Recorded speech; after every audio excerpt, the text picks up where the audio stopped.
What's up, everybody? It's BDF44 coming at you with another video.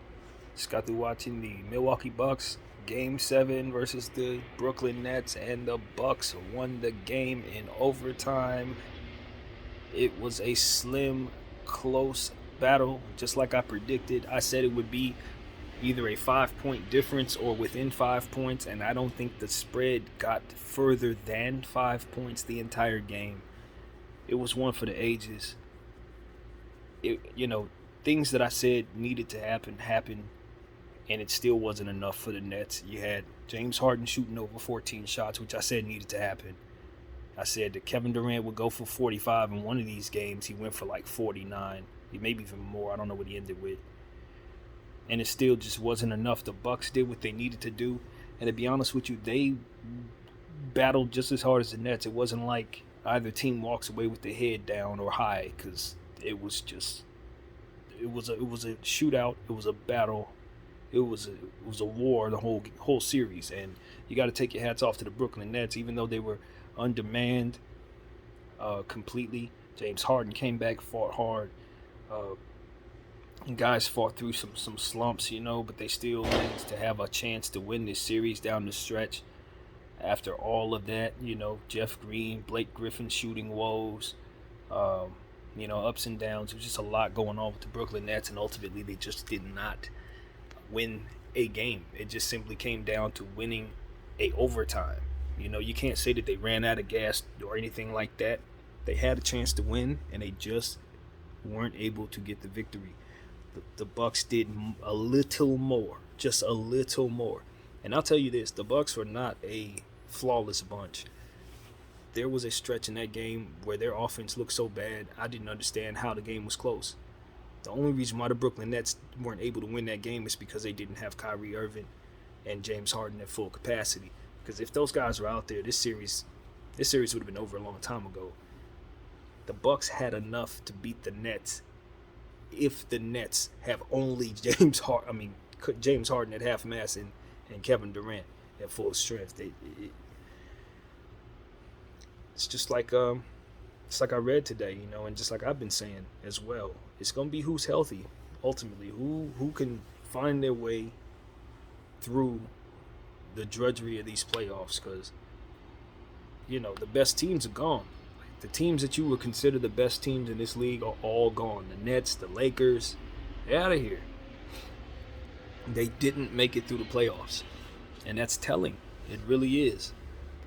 So we're going to have an NBA Finals that we've never seen before, matchups that we never would have dreamed we would see at the beginning of the season, not even in our wildest dreams. We got the Bucks in the Eastern Conference Finals. You got the Clippers in the Western Conference Finals, and you got the Phoenix Suns in the Western Conference Finals. I mean, does it get much better than that? Like, in terms of not knowing what's going to happen and seeing new teams, fresh blood, get in here and get a chance? It don't get much better than that. And now we got to figure out what goes on with the Hawks and the Philadelphia 76ers. That game is tomorrow, and I'd imagine it's going to be a shootout as well. It's probably going to be similar to this one, come down to the wire, something miraculous. It's been fantastic. But, you got to give credit to Drew Holiday, Chris Middleton. Those guys fought, even though they didn't play their best basketball this series, or even their best basketball in this game. They both came out and did enough. PJ Tucker almost cost his team. He almost cost his team. He got lucky because it came down to him getting kicked out in the end of the game with his sixth foul on something that just simply looked like him kind of letting his emotions get the best of him. And he was almost down to getting a technical, but they didn't call it miraculously. And, the Bucks did enough without him defensively. And I think that's kind of where the edge was for me in watching the game.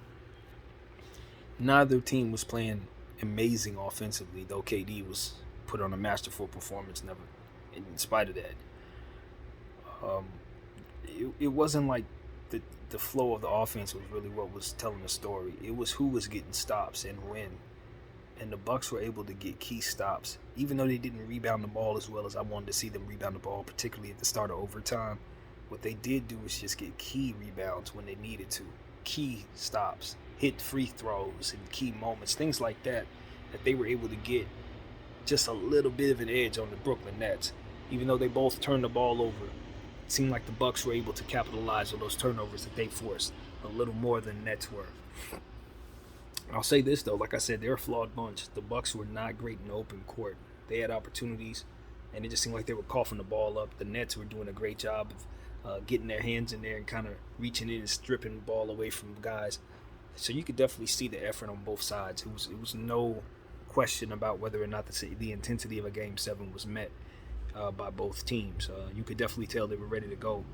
But, it was more for me to be critical of the Bucks, the winning team, than it seemed that there was to be of the losing team, the Nets, ironically enough. I mean, I had more to say about the Bucks in terms of their stagnant offense, their lack of rebounding, guys being hot and cold. They somehow got through this series, and I don't know how they did it, but they're here, and they will be facing off against one of those two teams that I mentioned. So hats off to them. It's just an improbable season. But the Bucks have. I don't really like watching them play. I'm not gonna lie. A lot of their offense is just them running down the court and jacking up a shot. Giannis kind of playing off balance, not really a skills type of player who can create opportunities that I'm used to seeing players take advantage of. I grew up on Kobe Bryant. Like, certain situations, I see certain angles. I'm like, spin move, fade away. How come you can't fade? Like, why are you coming at him at that angle when you're driving the basketball? He's just really, really clunky. And it's very frustrating to watch because you can clearly see where he just needs to work on the game of basketball. He needs to work on his mechanics. He needs to work on his footwork. He needs to work on certain things that he's just not working on, and he's been able to win MVPs because he's such a dominant dominant athletic body, and he's been able to take advantage of his superior genetics. But in terms of watching him play, he just doesn't have the skills necessary to take advantage of some of the stuff that he's given by the defense, and it's frustrating to watch. It is absolutely an eyesore for me. And I don't watch a lot of Bucks basketball, so when I do see Giannis, it's far and in between. But tonight was just one of those games. It was just like, my God, like, it's so hard to watch. And part of that for me, it's not really Giannis's fault. It's the stuff that Budenholzer has him running. And I think that's been kind of the struggle there. It's like you can see why guys go into slumps because it's not really a whole lot of plays being run. It's like either a guy's hot and he's dribbling, maybe a couple passes, and he goes into a situation where you gotta like one guy's shooting a couple shots in a row to see if he's hot. It's like a lot of that going on. It's not a lot of ball movement. And so I don't know. To be completely honest with you, I don't know that the better team won. I just think that it came down to a couple plays, and the Bucks were able to get it, and the Nets weren't. And that's really what it was. KD hit an amazing shot down the stretch of overtime. It turned out to be a 2-point shot. If it would have been just a step behind, it would have been a 3-point shot. Probably would have ended the series. But it was a 2, and they went into overtime. Got to give your tip your hat to Jrue Holiday once again for some of the clutch shots that he was able to hit, despite being very, very cold to start the game. Down the last 4 minutes of the game was really his imprint that got them into overtime, rather, down the stretch of the fourth quarter. So you got to give him credit for really what he did out there. PJ Tucker was all over the place before getting kicked out of the game with 6 fouls. He did a fantastic job on KD as usual. I'm still scratching my head as to why Giannis was not guarding KD at any point in time in this series or in this game. I know this was one of those games where you look at Giannis and you could tell clearly that he was gassed. And that was the story of the game. He just didn't really have it from that perspective. But I don't understand why you have somebody that size, with that athleticism, that length, having won a Defensive Player of the Year award, and not make it your business to assure that he is assigned to KD at all times, especially when he is not as effective offensively as you would like to see him be. For me, it's like this. If I'm looking at Giannis, and I feel the same way about Ben Simmons in a way. If I'm looking at Giannis, I've got them down there for their defense because they're flawed offensively, both of them. Even though you know you can get scoring out of Giannis and a lot of different points different things you can get out of him statistically because he's going to make plays. Mechanically, he's just not a fluent basketball player skills-wise. So he's limited. So I'm not interested in him being fresh for the offensive side of the ball. I want him to focus on the defensive side of the ball. You know what I mean? I'm going to make him exert most of his energy on that end guarding KD, and I'm going to kind of let him wander on the offensive side, since he's not really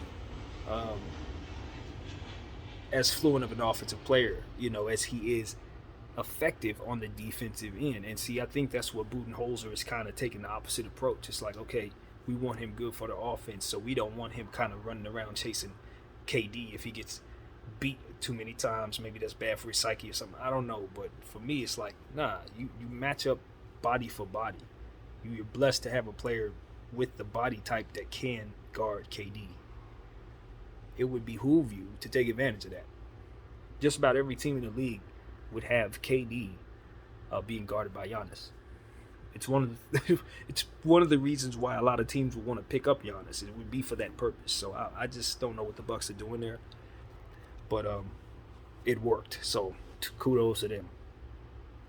But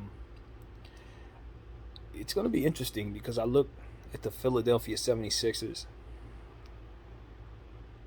And they're flawed. I don't know if they're going to win their game. I look at the Hawks, and they're flawed. They have a chance to lose tomorrow as well.